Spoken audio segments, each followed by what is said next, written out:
हे guys, welcome back to my channel. तर हा आहे डे 2 आमच्या ट्रिपचा, जिथे आमचं फर्स्ट स्पॉट होतं रांजणगावचा महागणपती.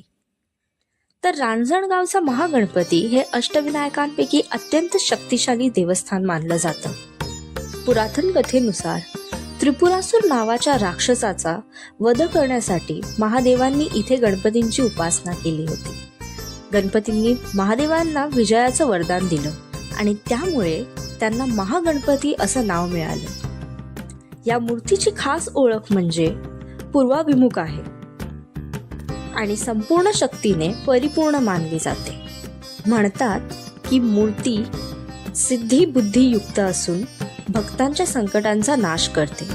रांजणगावाचा महागणपती म्हणजे विजय, आत्मविश्वास आणि अंतर्गत शक्तीचं प्रतीक आहे. मंदिराची रचना अशी आहे की गाभाऱ्यात सूर्यकिरण थेट मूर्तीवर पडतात, जे या स्थानाचे वैशिष्ट्य मानलं जातं.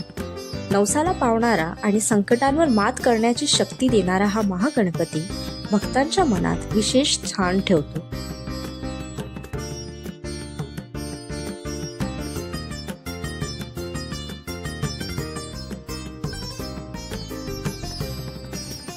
मंदिरात फोन अलाउड नसल्यामुळे मी सर्व व्हिडिओ क्लिप्स तुम्हाला शेअर नाही करू शकत. बट महागणपतींची मूर्ती अत्यंत तेजस्वी, भव्य आणि शांतीने भरलेली आहे. डोळ्यात पाहताच मन स्थिर होतं. गाभाऱ्यातलं वातावरण इतकं पवित्र आणि ऊर्जेने भरलेलं आहे की बाहेरचं जग क्षणभर विसरायला होतं. आणखी एक गोष्ट म्हणजे देवळाची सजावट खूप सुंदर प्रकारे केली होती.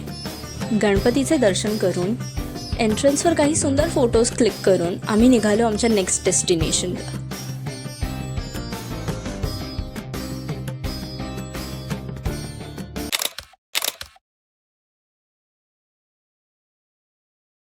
आपला नेक्स्ट डेस्टिनेशन म्हणजे थेऊरचा चिंतामणी. थेऊरच्या गणपतीला चिंतामणी असं नाव का पडलं? तर असं मानलं जातं की इथे येऊन मनापासून गणपतीला साकडं घातलं तर आपल्या चिंता, काळजी, मानसिक अस्वस्थता दूर होते. म्हणून हा गणपती भक्तांसाठी खूप खास मानला जातो.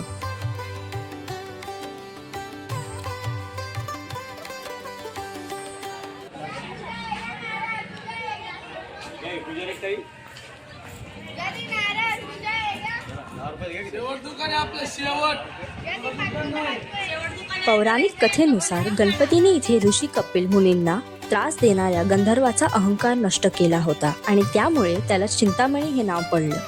या ठिकाणी गणपतीचे रूप खूप शांत, स्थिर आणि प्रसन्न वाटतं.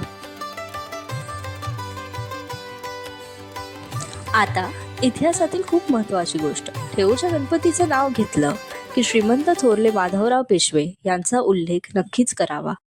माधवराव पेशवे हे मराठा साम्राज्यातील अत्यंत कर्तबगार पेशवे होते.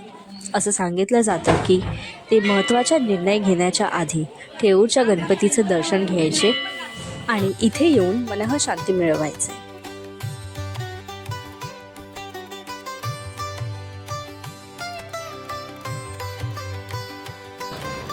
Watch part 3 to know more about which destinations we covered in day 2.